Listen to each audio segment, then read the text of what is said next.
Go. That was Teardrops by Bring Me the Horizon there on Monco Radio, where music and minds meet. And I would like to introduce a man I have tremendous respect for.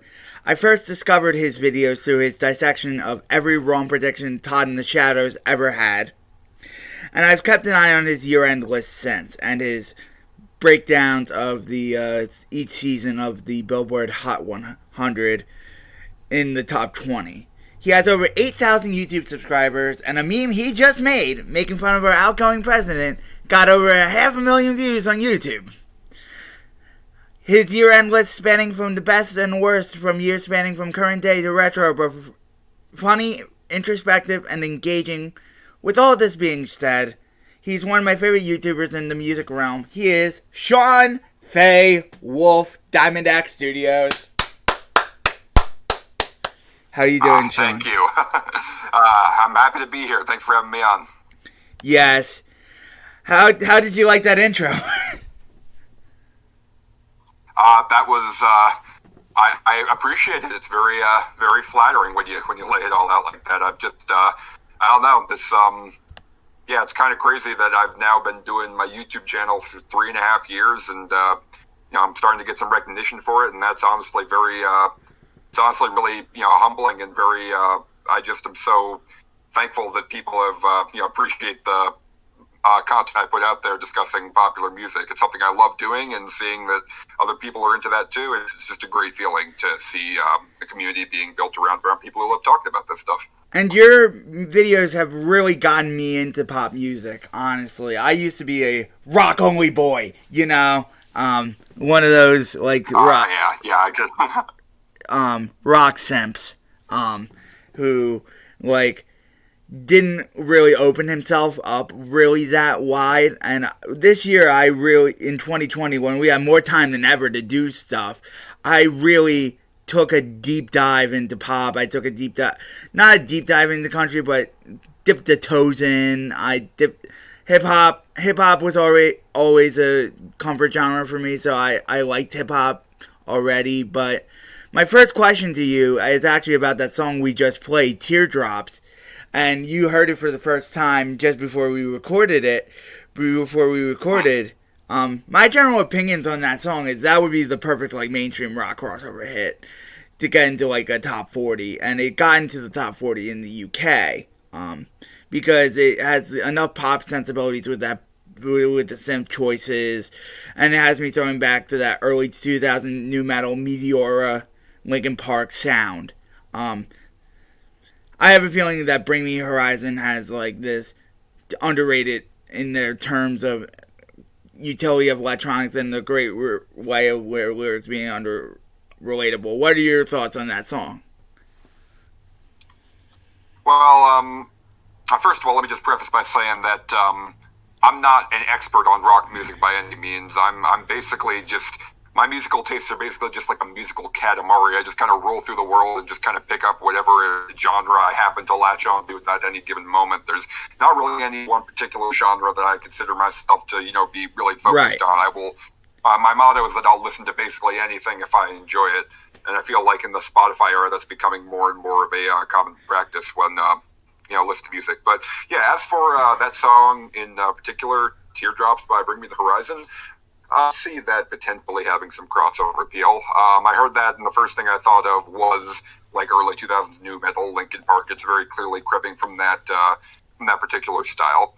And I don't know, it just seems to me like the entire new metal movement that was kind of born out of the whole, I feel like in the 90s, a lot of youth culture felt a very disconnected and had a distinctive lack of identity to them, and that you see that in movies like Fight Club, and and the fact that you had a lot of the original grunge artists who were really kicking off back then.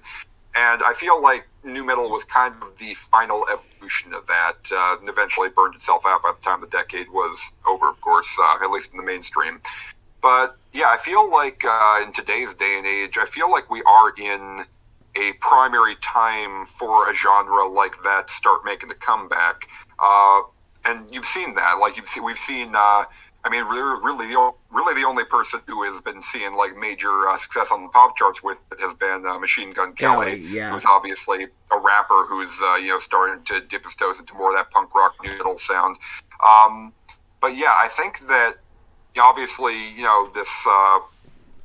Obviously the state of the world in the past few years has left a lot of people feeling very angry, very disconnected, and very frustrated. And I think that although it's coming from a different place of frustration than the original nu metal music, I think a song like that, which is very clearly very angsty, has a lot of frustration. But it's not just low-key bubbling anger like you tend to find a lot of hip-hop and trap music.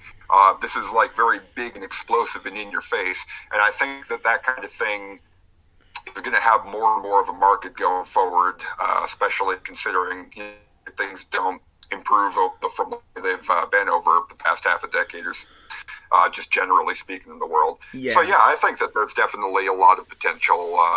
I think that a song like that definitely has a lot of potential. It doesn't strike me as particularly revolutionary or transformative, but I can see it as something that has it has potential. Let's put it that way.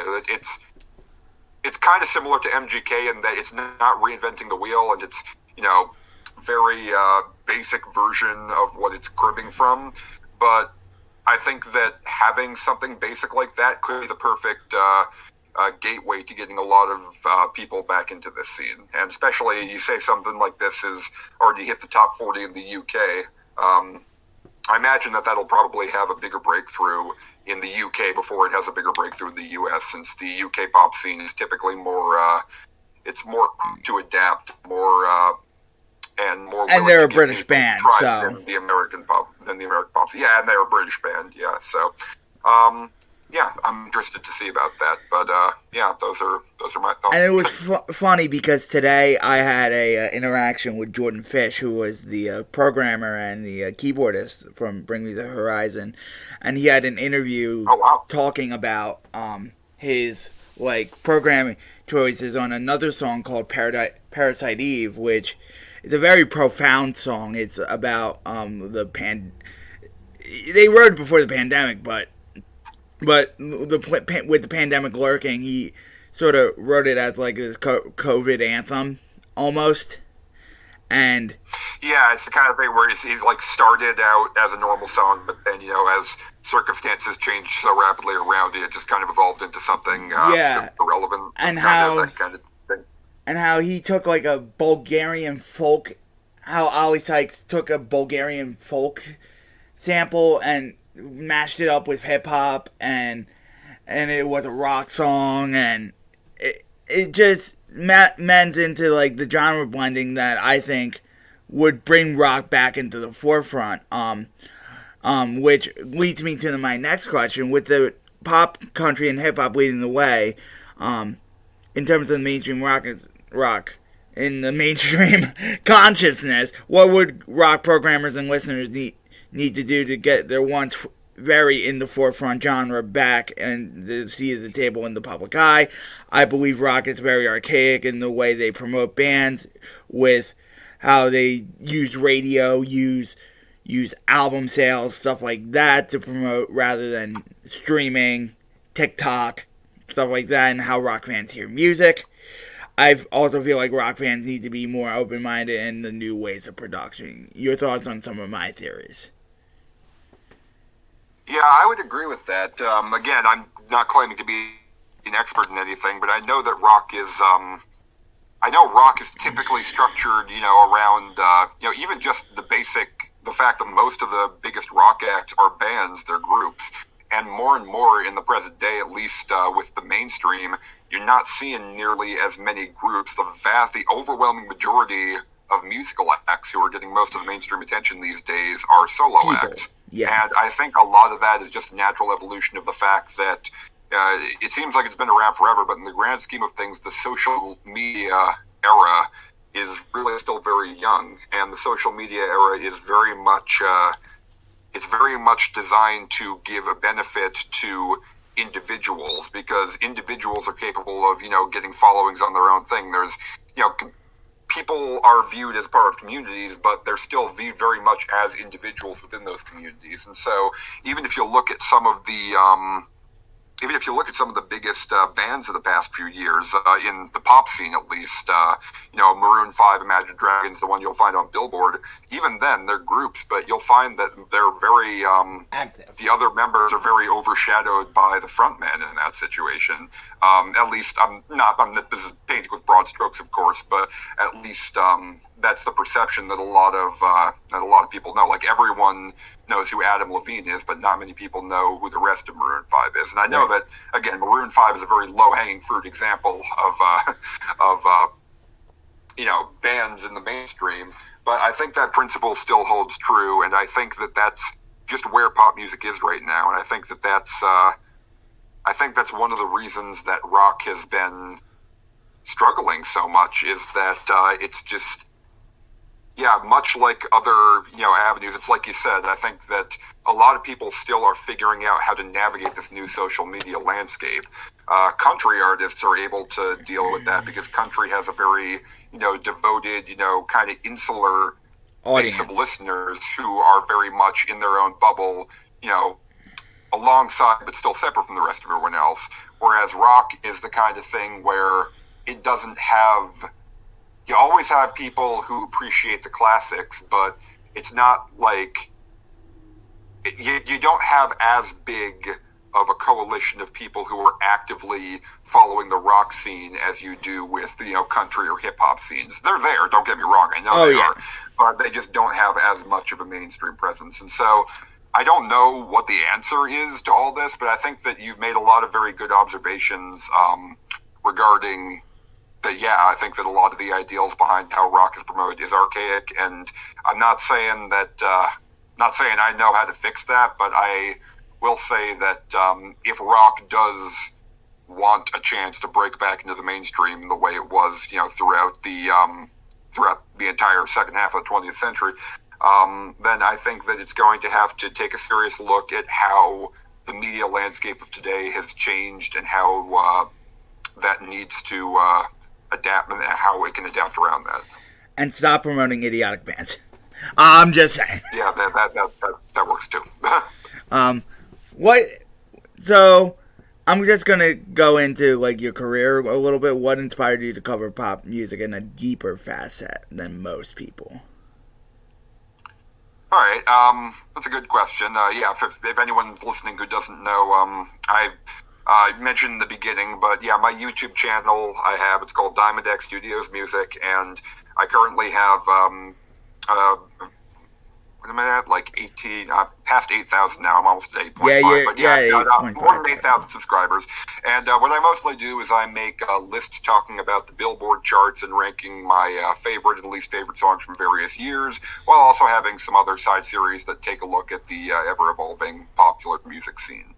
And basically what inspired me to do that was, as mundane as it might seem, I just saw a bunch of other people doing it online, realized I have my own thoughts, and realized that I wanted to share them. Todd in the Shadows was someone who was a big inspiration to me early on. I found him back in 2014, and I obviously had been familiar with a lot of, online media criticism back in the early 2010s. It was very, hyperbolic, angry, ranty, shouty, but most of that was focused around movies and video games. I had never seen anyone do that for pop music before, and putting that comedic spin on things, on songs I just heard on the radio every day. I had never really thought much about, but that was the first time I realized that A, these songs could be analyzed on a deeper level, and B, that you could have, you could spin funny, entertaining content out of doing that.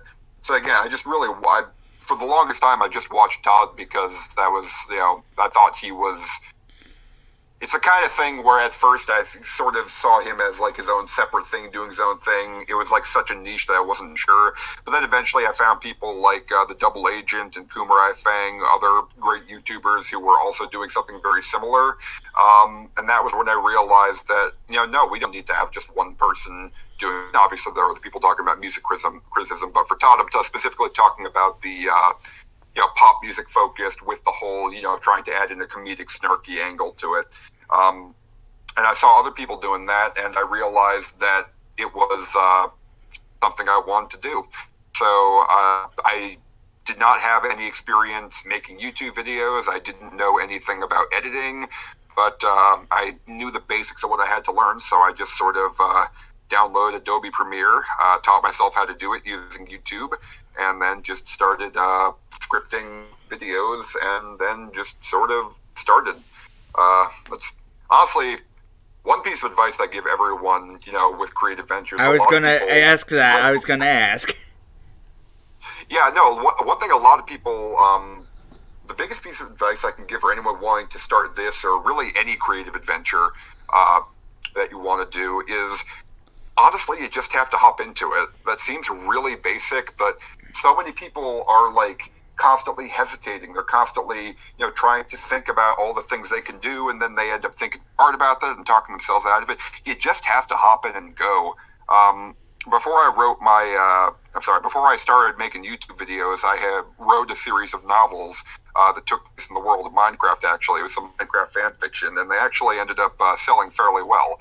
But same advice I have with that as I have with my YouTube channel. Like, if you want to do a creative venture, if you're looking for an excuse to talk yourself out of it, you're always going to be able to find that. So what you need to do is not look for, not ask yourself too hard about why you shouldn't do that, because, again, you'll be able to find a way if you look for it. You just have to go. You just have to bite the bullet and just start. And you know what? The first things you do are probably not going to be great. They're probably going to, the kind of things that you'll look back at in a few years and, you cringe, because that's just simply the way it works. You have to cut your teeth on it and figure out your bearings before you end up going to do it. So yeah, that's sort of a two-part answer: how I got into it, and my advice for anyone else wanting to do into it, or at least the advice for getting started. Yeah, that's inspiring, man. Because Monco Radio is a community college, so we sort of inspire people to dive into their radio show, dive into their video projects, dive into whatever they do in the communications realm, and it's awesome. Yeah. So, how does the YouTuber process, this is more of a pandemic question here, affect your day-to-day living in the pandemic? Has it given you a sense of purpose during this difficult time? Well, let's see. I'd say that with the pandemic, it's been interesting because I'd say for me personally, with the work, the pandemic, all things considered, has been significantly more manageable for me than it has been for a lot of other people, because most of my work already consists of spending all my time sitting inside, writing scripts, recording, and doing stuff on my computer. So in that sense, the pandemic has not really affected my ability to get work done for the most part. There have been some small inconveniences, but compared to what I know a lot of other people have gone to, I have been extremely blessed to, not have as much of that affect my workflow. The biggest effect that the pandemic has had on me relating to my work is honestly the fact that, as weird as it might seem, now the work is basically all I can do, because I just can't go out and see people anymore like I used to. Right. So I'd say that the biggest effect the pandemic has had on me is that since my work consists of spending so much time inside and glued to a computer screen, before the pandemic, I was making an active effort to offset that by spending more time going out and doing things and hanging out with my friends and doing other stuff to get myself out of the house, just so that I was more well-rounded and I had more, Right. And when I did sit down and get my work done, it was more manageable because I was, because I just spent the whole rest of the day, outside the house doing other things. So when it came to the pandemic, now all my time is spent inside. Like, I'm starting to go, just a bit stir crazy. I think we all are, just being locked inside so much. Oh, yeah. But since my work, already consists of doing inside, that's really been the biggest roadblock. The fact that it hasn't prevented me from working directly, but it has made it more difficult in the sense that now my entire life, my entire day-to-day routine has become so homogenized that it's very difficult to stay focused for longer periods of time. That's one of the reasons why, even though, I had so much free time, there was a period earlier this year where I just had trouble getting anything done because I just felt so burnt out. Not because I was working too hard, but just because I was just burnt out on being inside and working on all this stuff. And because I work from home, I don't even have an opportunity to really go out to an office. Really, I just am spending all my time in my house. So, yeah, I'd say but it's a pretty decent rundown of how the pandemic has affected me. Again, I definitely consider myself very blessed and lucky because because this is a stable situation I'm in. I'm able to continue doing it, and I'm very grateful for that opportunity.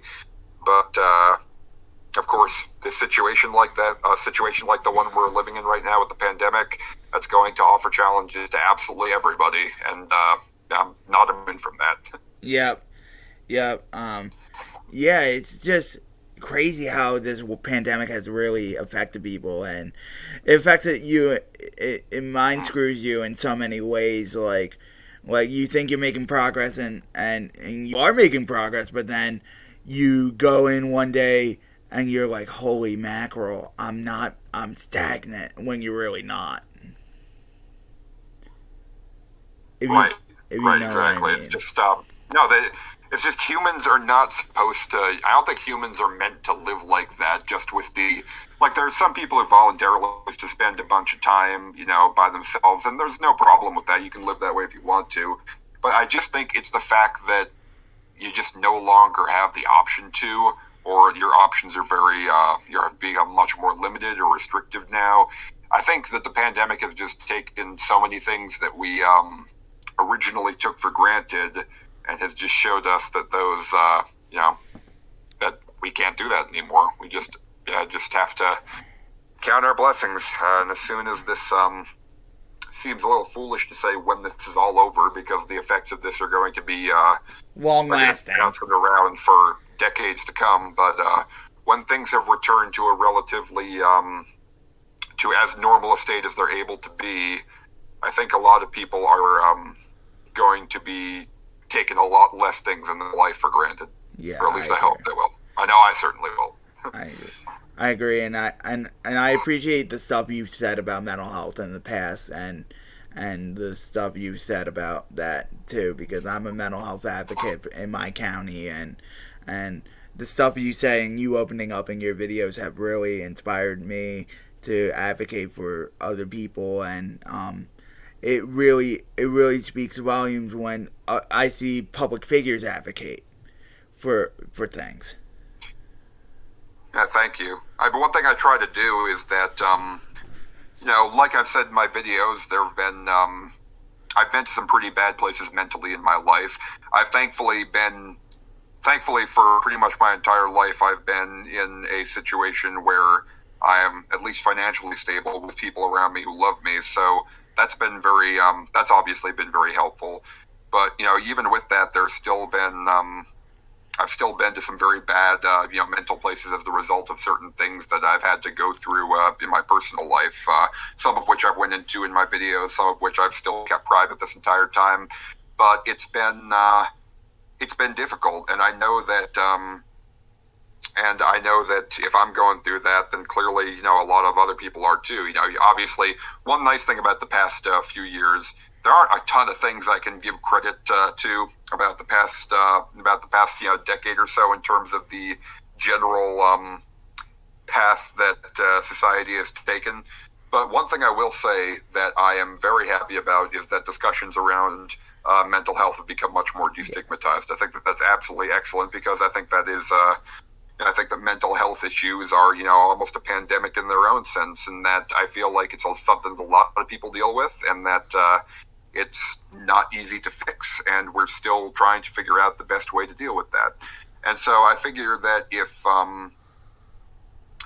so I don't know, I figure that sharing my own personal experiences like that just has been not just a way of, obviously if I can, help people by hearing that, that's good, but I also kind of just, use it as my own way of analysis, because Sorry if I'm going on for a long No, time. no, This, no. but, You're I just awesome, find dude. You're awesome, dude. It's totally fine, man. Thanks. No, but I just find that it's just so interesting because people think of pop music, the stuff, again, you hear on the radio, you hear on Billboard. People just think of it as so disposable and by the numbers. They just think of it as something that you kind of fill time. It's almost like lowest common denominator stuff.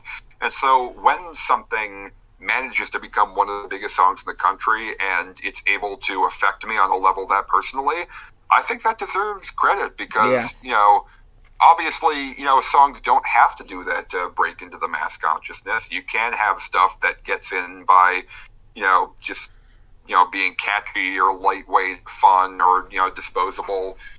Even a lot of the best songs, even a lot of songs I really love, I know that I just like them because it's just something to occupy my time. Whereas if you have something like that really speaks to you, I think that that's something really special and that deserves to be discussed and analyzed. So that's one of the reasons why I try to give credit where it's due when those situations come up on my channel. Yeah, it's awesome. It's just awesome.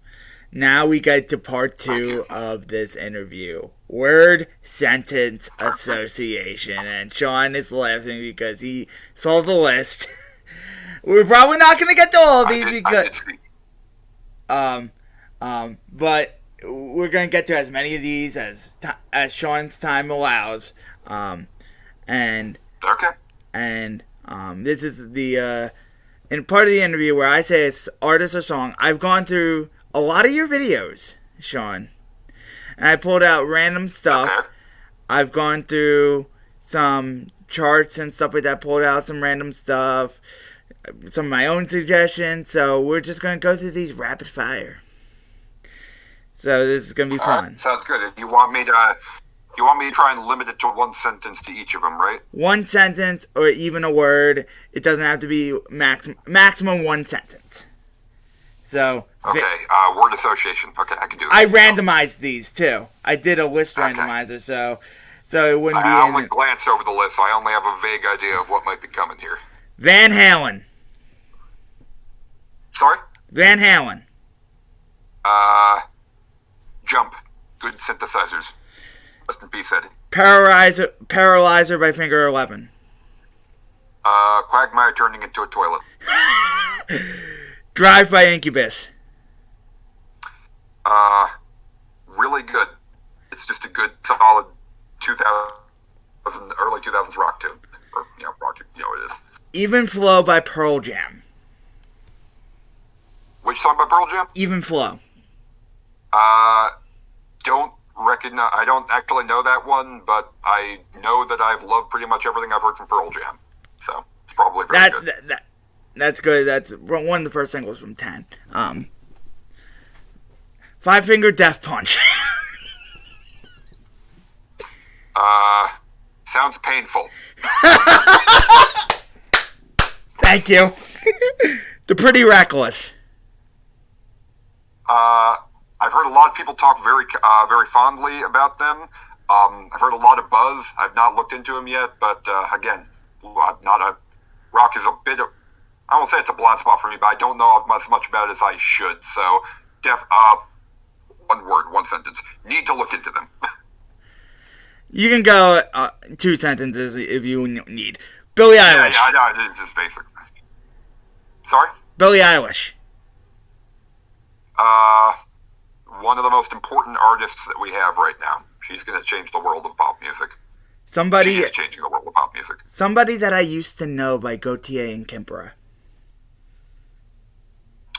One of the best, most iconic songs of the decade. End of the Road by Boyz II Men.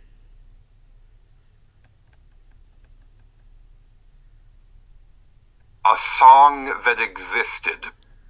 Adele.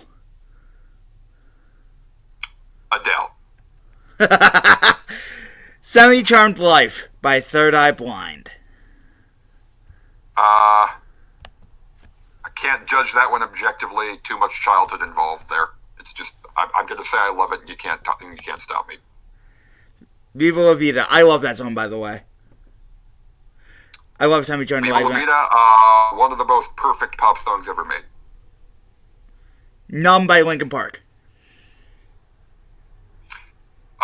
One of the most important rock songs ever made. Centerfold by Jay Giles.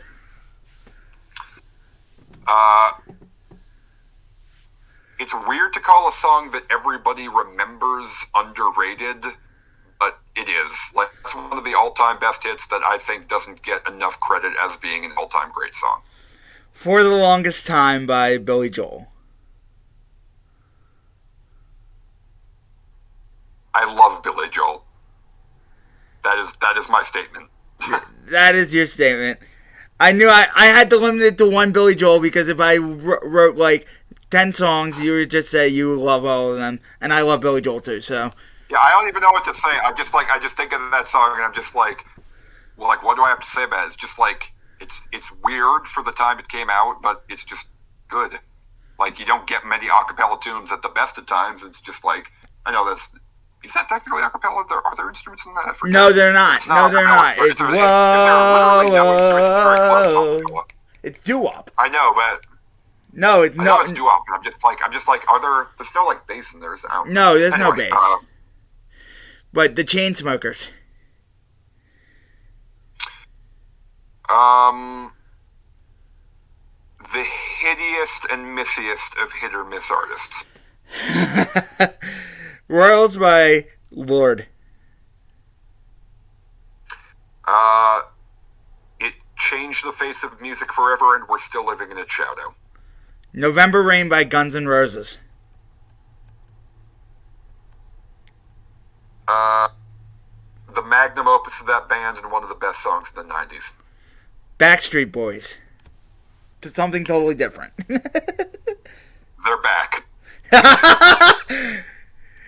Drake. What? Drake. Sorry? Sleeping. I can comprehend that. I can actually comprehend that. Thunder by Imagine Dragons. Yeah. There are very few songs of the past decade that I dislike more than that one. Another One Bites the Dust by Queen. Dope. Tool. I have not heard anything by them except that one song that charted, Fear Inoculum. That was very interesting, and I liked it a lot, so I should look into them more, because I know everyone was really, really freaking out when they came back. Love Again by Dua Lipa. I had to put one Dua Lipa in. And this is my favorite song off the album. That one is good. I have not listened to it as much as most of the other ones, but I like it a lot. Pretty much every song on that album is great. The version on Tiny Desk is really good. I've smashed replay on that thing so much. Dua Lipa was on Tiny Desk? They did like a at-home Tiny Desk with her band and Dua Lipa, and it was amazing. That's weird, imagining Dua Lipa on Tiny Desk. Anyway. Sweet Dreams Are Made of This by Eurythmics. I mean, who am I to disagree? I Traveled the World in the Seven Seas. Outkast. Hey Ya. Hey Ya. Linkin Park. We already talked about Numb, so that's the first thing I associate with. Actually, I will say this about Linkin Park. I think that probably my favorite song of theirs from that decade was Breaking the Habit. Oh yeah. That song hits hard. That song hits hard, man. All the songs hit hard. What? But that song especially hits hard. Lips of an Angel by Hinder. Speaking of bad. Well, we specifically said at the beginning that we were going to try to not use foul language, so I do not particularly care for Hinder. I can't believe they had 2 hit songs that year. In 2007. I just don't even want to think about the fact that Hinder exists. I just want to... Physical by Olivia Newton-John. The biggest hit of the 80s, and that is extremely weird to me. Limp Bizkit. Limp a good way of describing that.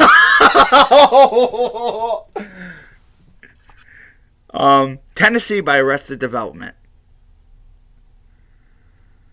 I like it. It's a good song.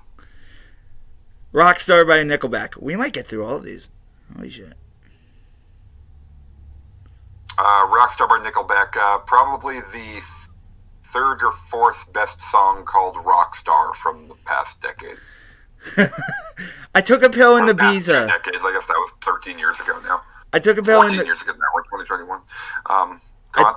I took a pill in Ibiza by Mike Posner. Show of Avicii was cool. Willow and Folklore by Taylor Swift.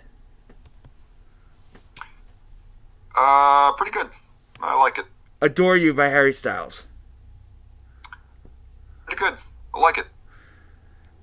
Sugar Sugar by the Archies. Pretty good. I like it. And also, it's very funny to me that one of the... that song is one of the biggest hits of all time, according to Billboard, and it's very funny to me that one of the biggest hits of all time is by the Archies. Smashing If you know why Pumpkins. that's funny, then look it up. Smashing Pumpkins. Pumpkin Pie. Chop Suey. It's a good use of Smash Pumpkins. Sorry? Chop Suey by System of a Down. I have not listened to System of a Down for a while, and I probably should do that again because... Heck yeah, System of a Down. I'm trying very hard not to You can say hell yeah. Okay. I'm going to skip that one because Hell you're yeah, not... System of a Down. You're not familiar with this. Are you familiar with the Mongolian band The Who? It's the HU. I assume you mean a different The Who? Yes.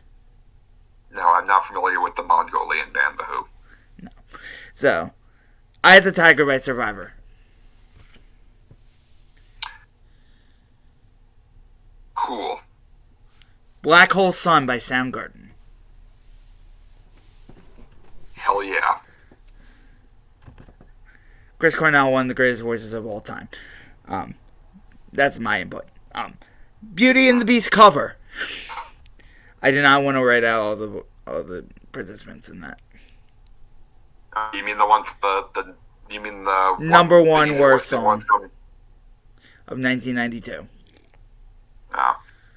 I'll give a tiny bit of context to this for listeners who might not know. When Beauty and the Beast came out in 1992, that started a tradition of Disney releasing a pop song like he's listening cover of the big hit from that movie, with whoever it was. Celine and Dion. The big hit from, they did one with Celine Dion before she became famous, and another guy named Peebo Bryson, and I named it as my least hit song of 1992 because the original Beauty and the Beast theme song is amazing, and that one is a dumb, lifeless cover that means nothing. And that's all you need to say about it. Hanging by a Moment by Lifehouse. It puts me in a good mood. One Call Away by Charlie Puth. It puts me in a bad mood. Weezer. The second most hit or missiest artists of hit and miss artists. Yeah, I agree. Lucid Dreams by Juice WRLD. I wish that I had gotten its appeal while Jared was alive. I get it now. I did not at the time. I don't want to miss a thing by Aerosmith. Why do I have Linkin Park again? Damn it. If you don't want to miss, I don't want to miss a thing. Selling Out has never sounded this fun. Feel It Still by Portugal the Man.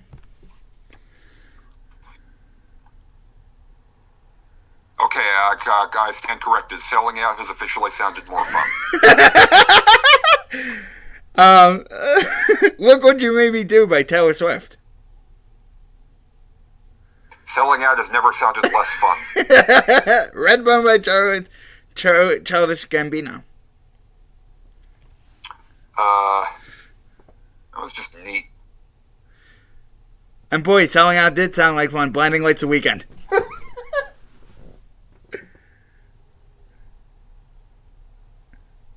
Because it's the biggest. I don't get it. I wish I got it, but I don't get it. This is a big one. The Melon. The Melon. Anthony Fantano. He has a shiny head. Happy by Pharrell. He's got a cool hat. Shawn Mendes. The middle-income earners Justin Bieber. What Goes Around Comes Around by Justin Timberlake. That's a really good song. I wish more people liked that. Or more people appreciate it, rather. Ed Sheeran. Speaking of Shawn Mendes. Ed Sheeran. That's all you really need to say, Ed Sheeran. Yeah, Ed Sheeran. Yeah, you know what? You can leave it at that. Thomas Rhett. He really sucks, except occasionally when he doesn't. Florida Georgia Line. They really suck, except occasionally where they're the worst thing that's ever existed in the world. Take On Me by Aha. Happier Things. Take On Me by Aha. That should be the second biggest song of all time instead of Blinding Lights. Living on a Prayer by Bon Jovi.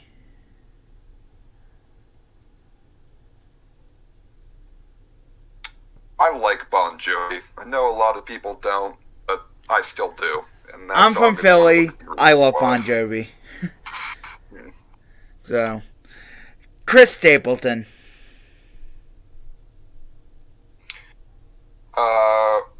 Really solid. I don't know if he's ever going to be able to break out of his niche, but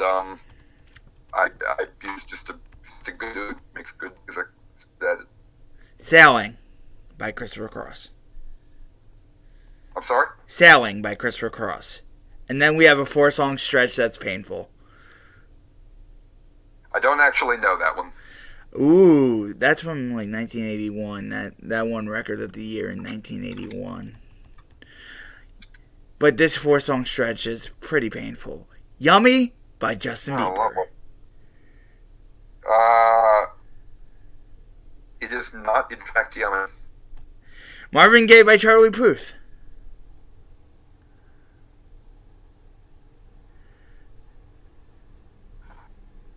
I refuse to dignify that one with a response.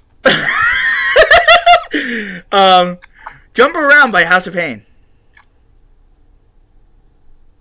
Oh god, that one. I feel like I'm the only person who really can't stand that song. Even then, like, sometimes let's put it this way, if I hear it in like a sporting arena or somewhere, in the right context, it really slaps, but god, anywhere else outside of that context, it is just the most ear-grating, insufferable thing. I don't know. And then Wild Side by Marky Mark. What the heck? I want to give Mark Wahlberg a wedgie. Freak on a Leash by Korn. I have not listened to any Korn, mostly because they're called Korn. I should probably do that. Vertical Horizon, Everything You Want. That's one of the best post-grunge songs I've ever heard. You Get What You Give by the New Radicals.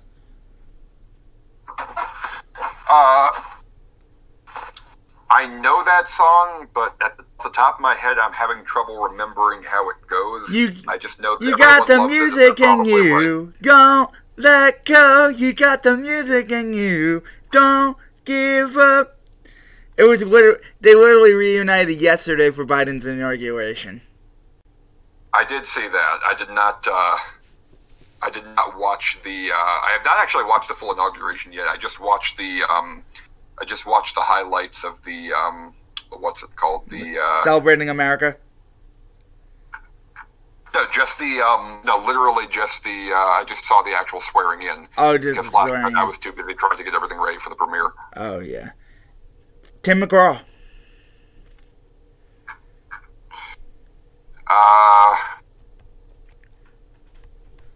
He's a legend for what he is. Bryan Adams. He's a legend for what he is. In a different way. Puddle of Mud. Yeah, it's another Korn situation where I see a band called Puddle of Mud, and I'm like, you know what? I think I'm probably good. You're better off for that, actually. You don't need to hear their version of About a Girl that they performed at Sirius XM. That's all I need to say. You're probably right. Free! More happier thoughts. Candle in the Wind by Elton John. Both versions are liable here. That's a beautiful song. Black Eyed Peas. Less beautiful things. Okay, that's the third hit or missiest artist I've ever heard in my life. Dance Monkey by Tones and I. You either get it or you don't. I'm a Believer by Smash Mouth.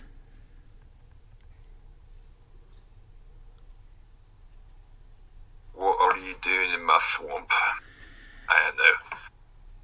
Don't Let the Sun Go Down on Me by Elton John. Both versions are at liberty here. That was a snub for my 92 list. I should have put it on there. The Yeah. live version is better. The live original version is still great, though. I Love Rock and Roll by Joan Jett. Pretty good. Despacito. It exists. Some Nights by Fun. We have 20 more. Absolutely lovely. Mr. Brightside by The Killers. I have no idea how that song is still consistently one of the 100 most popular songs of the year in the UK every single year, but I'm happy about it. No One by Alicia Keys. That one's just not very good. Friday, I'm in Love by The Cure. That is an incredibly The Cure song, but I'm happy that it got the recognition it deserves. I Saw the Sign by Ace of Base. It's cute. Sign of the Times by Harry Styles.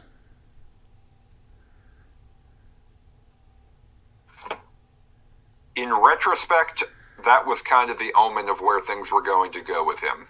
And I'm very happy that he's managed to find a niche. Smooth by Santana featuring Rob Thomas. One of the all-time best pop songs. Three Doors Down. Man, Kryptonite was good. Other shit? Oh, my bad. I'm gonna edit that out. Not so much. Let Me Love You by Mario. That is not a good song. No, it's not. Age of Aquarius by Fifth Dimension. I really went random here. That is a surprisingly good song. I'm very shocked at how much I enjoy listening, but You know, I sang that in like 8th grade. In 8th grade. yeah, no. It's a bop. It's a bop. Yeah. With Let the Sunshine In, that's a total bop. Agreed. Stressed Out by 21 Pilots. I feel like most people take for granted what a good song that is. Welcome to the Black Parade by My Chemical Romance. One of the best songs of the 2000s. Kiss. Sorry? Kiss, as in the band. Kiss. My reaction to Kiss is no thank you, there's a pandemic going on. Le Freak by Cheek. I still can't hear that song without thinking of the ad for Shrek Forever After from 2010 where Rumpelstiltskin is dancing with a wig and they're singing Wig Out. Waiting for a Girl Like Very You by random, Foreigner. Say again? Waiting for a Girl Like You by Foreigner. I gotta re-listen to that one. I don't remember. I don't remember having very strong feelings about it. 24 Karat Magic by Bruno Mars. Lame in the best possible way. Humble by Kendrick Lamar.